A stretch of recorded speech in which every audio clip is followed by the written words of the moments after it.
Once again, hear these words from 1 Peter chapter 2, starting at verses 11 and 12, and then skipping down to 21. Dear friends, since you are immigrants and strangers in the world, I urge that you avoid worldly desires that wage war against your lives. Live honorably among the unbelievers. Today they defame you as if you were doing evil, but in the day when God visits to judge, they will glorify him because they have observed your honorable deeds. Now skipping over to verse 21. You were called to this kind of endurance because Christ suffered on your behalf. He left you an example so that you might follow in his footsteps. He committed no sin, nor did he ever speak in ways meant to deceive. When he was insulted, he did not reply with insults. When he suffered, he did not threaten revenge.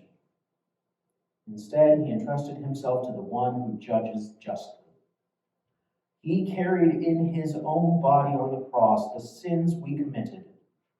He did this so that we might live in righteousness, having nothing to do with sin. By his wounds you were healed. Though you were like straying sheep, you have now returned to the shepherd and guardian of your lives.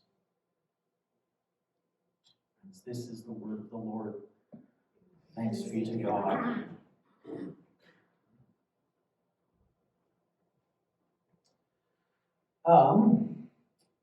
Back in 2020, which was sort of kind of a lifetime ago, in some ways,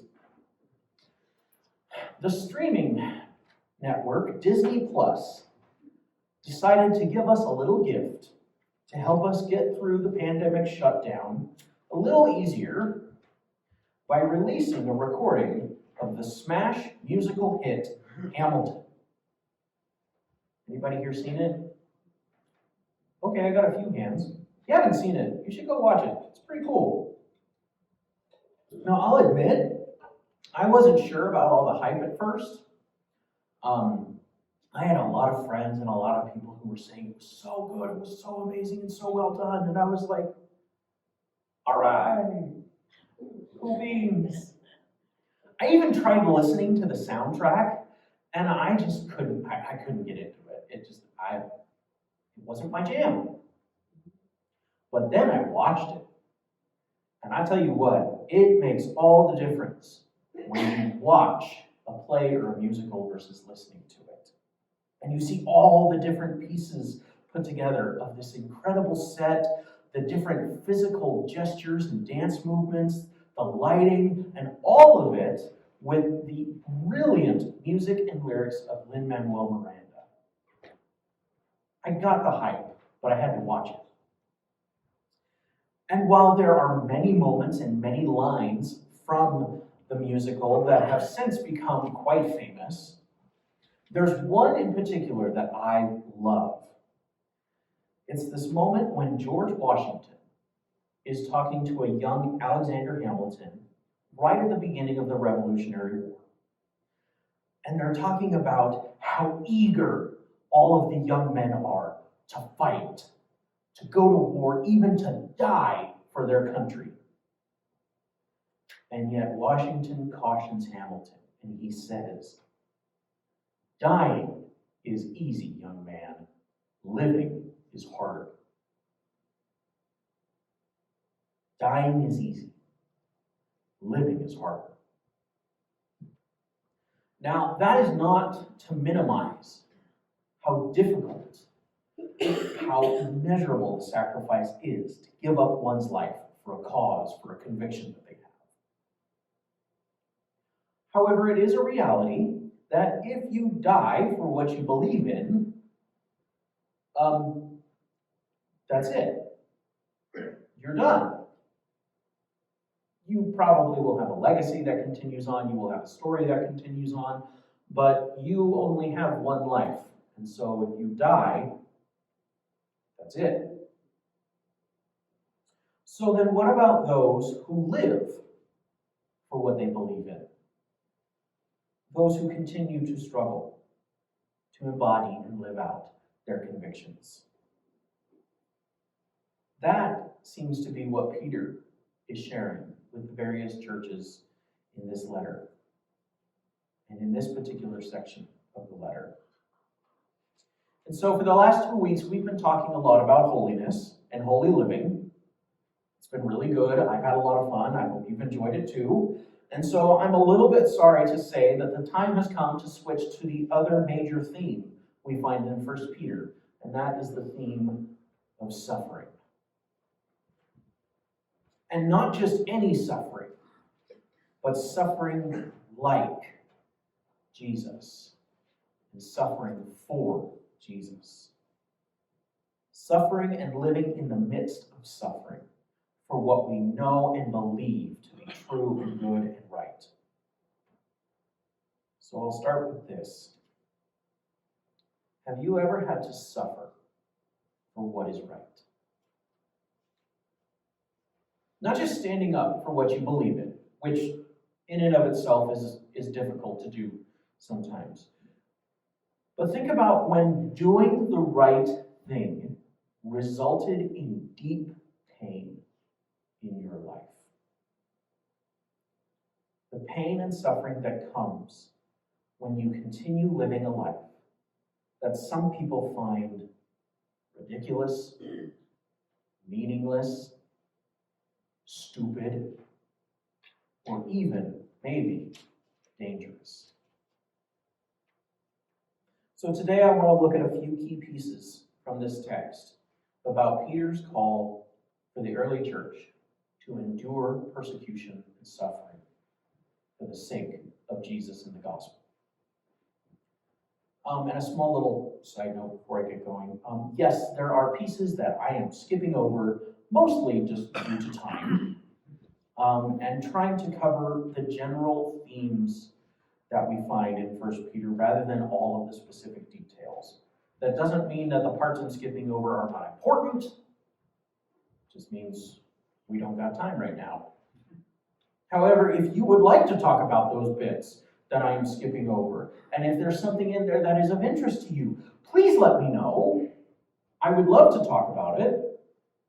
I will buy you coffee or tea, whatever it is, either go out or come to the parsonage, and I would love to chat about it.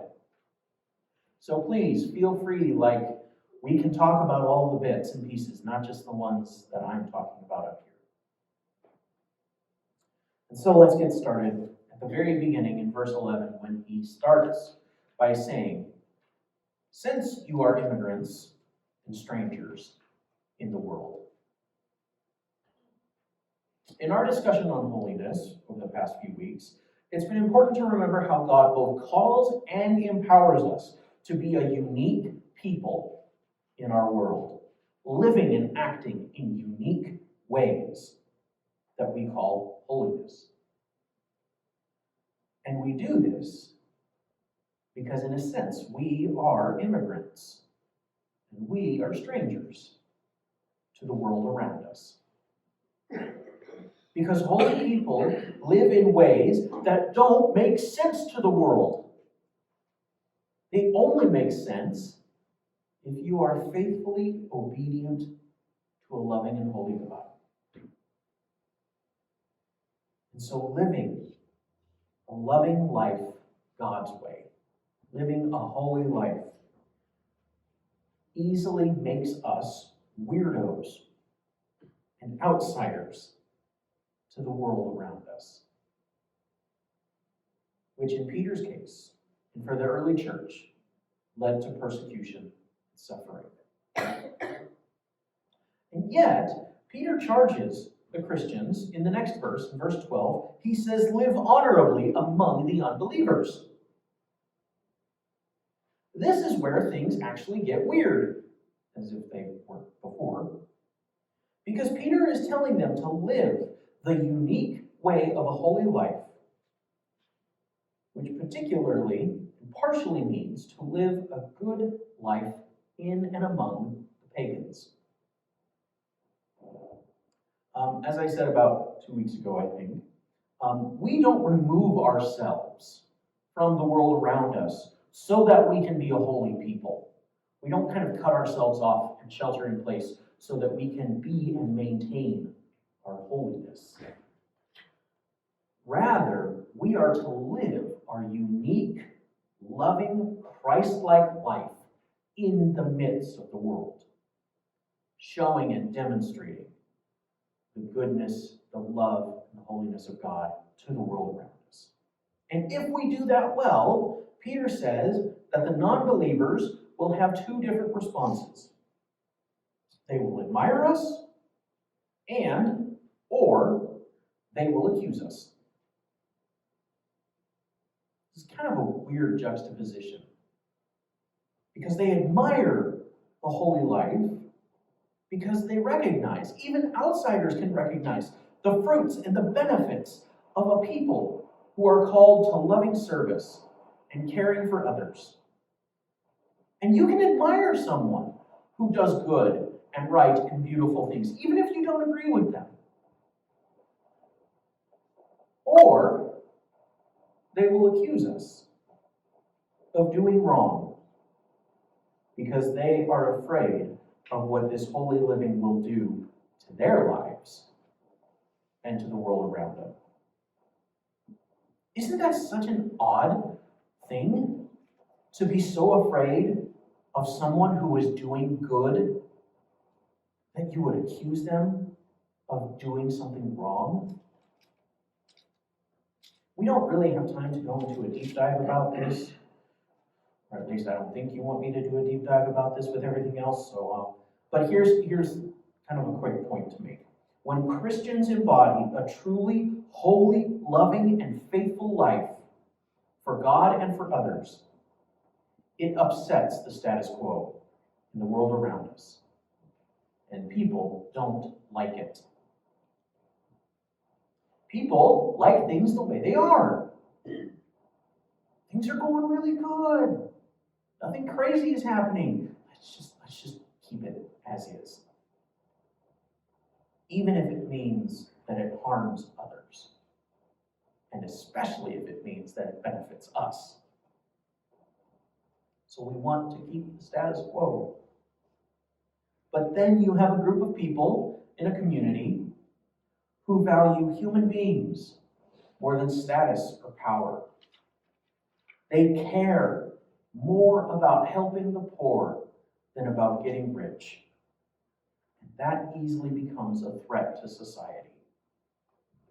Holy people are dangerous people to a world focused only on itself and its own well-being. Which is where the suffering comes in.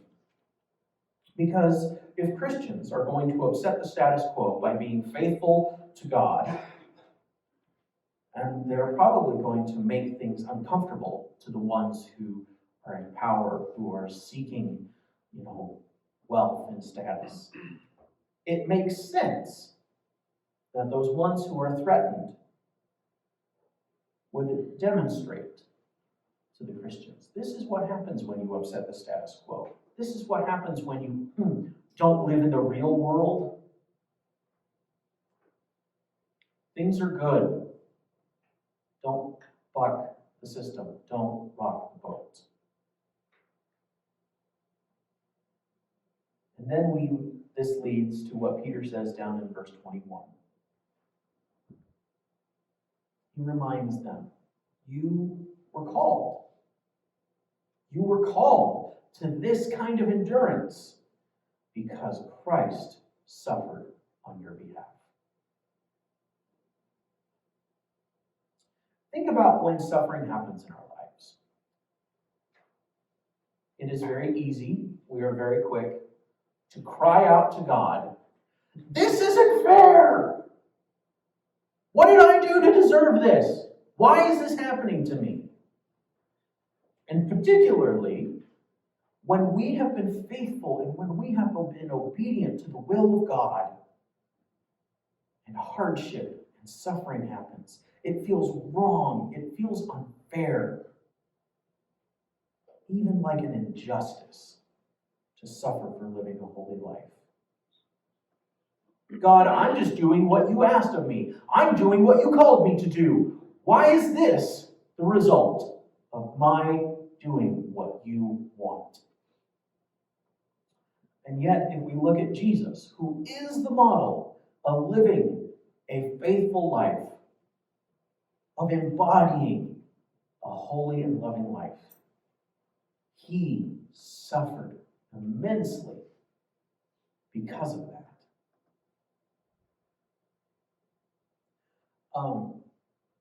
Daniel Powers is a Nazarene Bible scholar who actually wrote the denominational commentary on 1 Peter.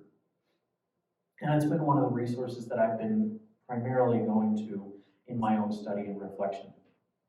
And he writes this really beautiful piece on the suffering of Christ, but also on Christian suffering as Christ did.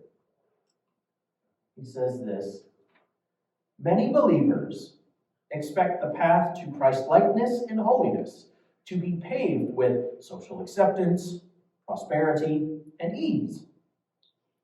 But in reality, righteousness, holiness, more often follows a narrow path that encounters difficulty, rejection, and pain. It is not a path created by convenience for oneself, but one created by devotion to Christ.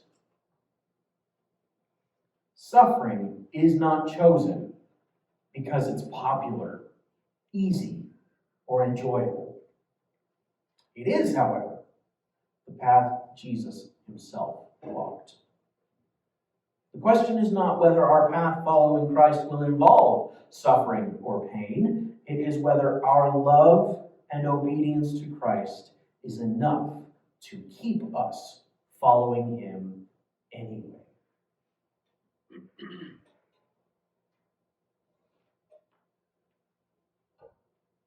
2 weeks ago, I mentioned how we are obedient to Jesus not out of fear of punishment, but out of love for what he has done for our lives.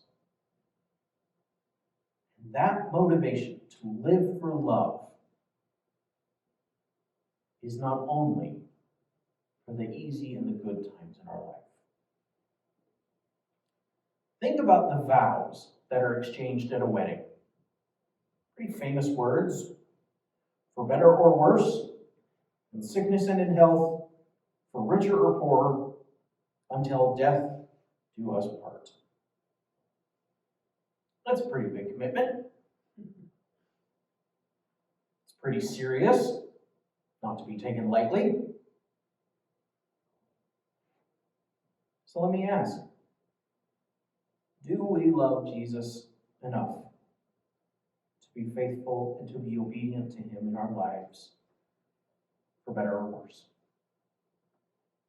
in sickness and in health, for richer or poorer, no matter what comes? I'm really sorry to say that suffering is part of the gig of being a Christian. Just like discomfort and difficulty is part of being in a relationship, nonetheless a married relationship. And before someone takes this out of context, not because the other person is the problem, but because living together with people is not easy. Amen. So let me also say this. A holy life is not the reward for enduring suffering, but rather it is the fuel and the motivation for enduring that suffering well. Just as we endure hardship in marriage, in friendship, with our family, because we love them so very deeply, so also we are filled with the holy love of God so that we might endure suffering well. And now, before we get too depressed, it's important to remember, not only do we suffer as Jesus suffered, but that Christ, in his suffering, creates solidarity for us so that we are not alone in our faithfulness and in our pain. If you find in your life that it is unfair because you're caring for those in need while others only care for themselves, Jesus knows how you feel. If you are rejected by the people around you for doing what's right, Jesus knows how you feel. When you have done nothing wrong, and yet everyone is against you, Jesus knows how you feel. Look again at verses 22 and 23. It says, "He committed no sin, nor did he ever speak in ways meant to deceive. When he was insulted, he did not reply with insults. When he suffered, he did not threaten revenge. Instead, he entrusted himself to the one who judges justly." Do some of those words sound a little familiar? Because if they do, then you'll recognize these words. It was certainly our sickness that he carried and our sufferings that he bore. But we thought him afflicted, struck down by God, and tormented. He was pierced because of our rebellions and crushed because of our crimes. He bore the punishment that made us whole. By his wounds we are healed. Like sheep, we had all wandered away, each going its own way. But the Lord let fall on him all our crimes. He was oppressed and tormented, but didn't open his mouth. Like a lamb being brought to slaughter, like a ewe silent before her shearers, he didn't open his mouth. Due to an unjust ruling, he was taken away. His fate, who will think about it? He was eliminated from the land of the living, struck dead because of my people's rebellion. His grave was among the wicked, his tomb with evildoers, though he had done no violence and had spoken nothing false. If you don't recognize that passage, that is from Isaiah 53, and it is known as the suffering servant passage.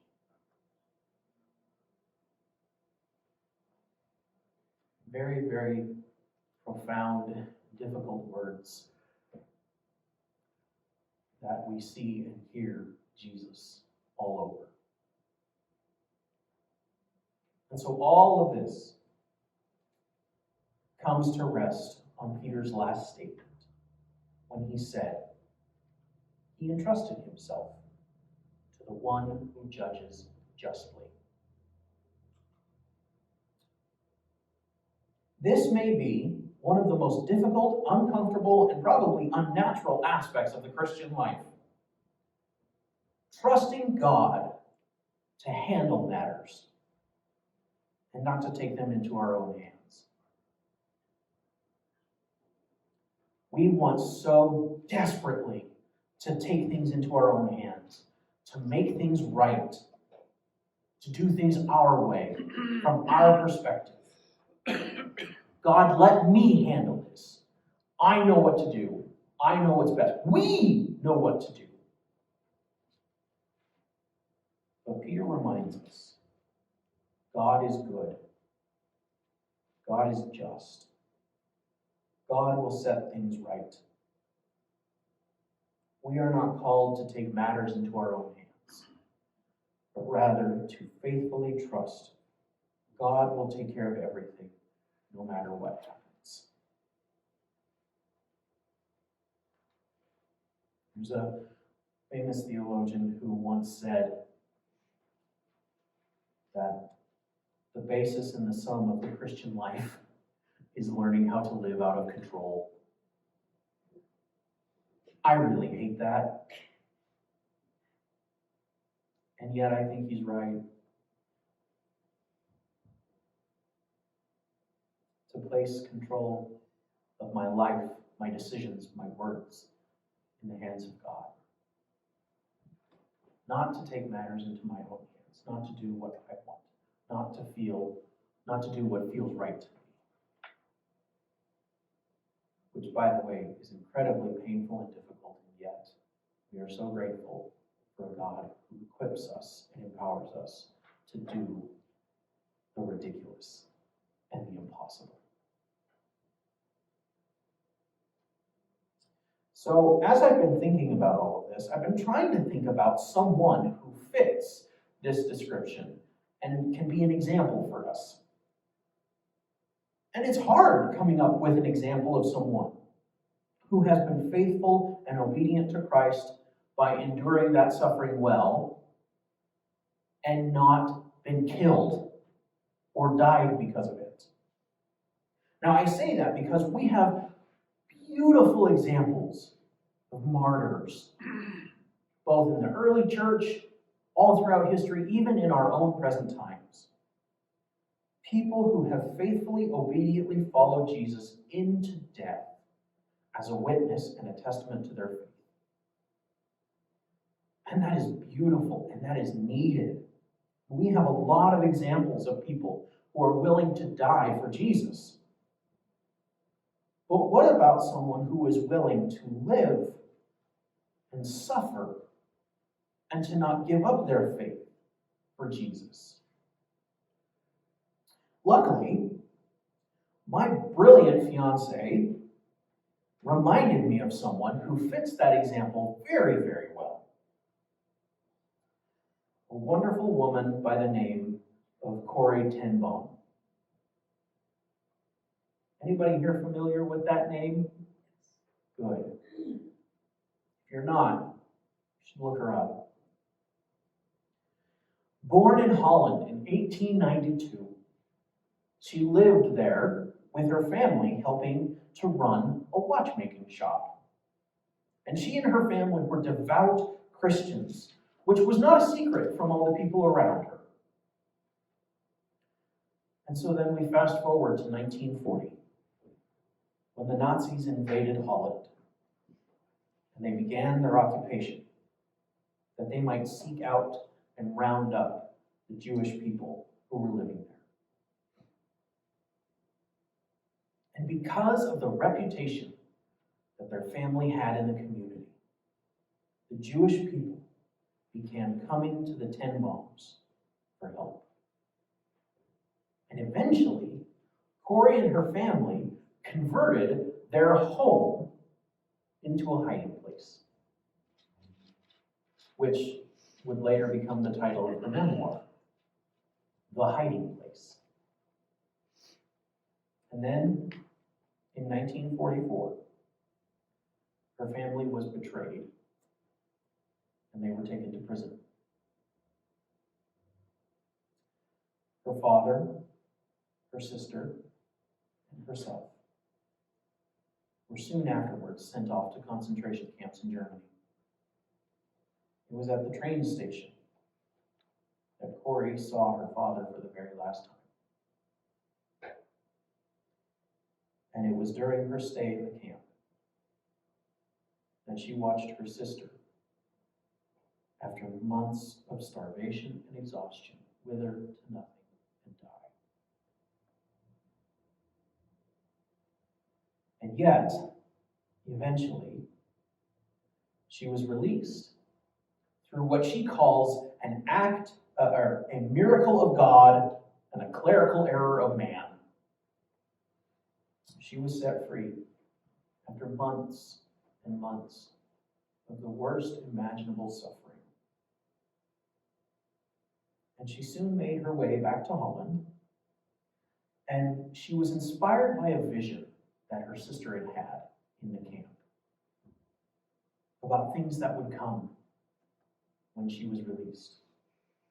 And so Corrie opened up a home as a sanctuary and a recovery center for all of those who had been in the camps and who had suffered and endured.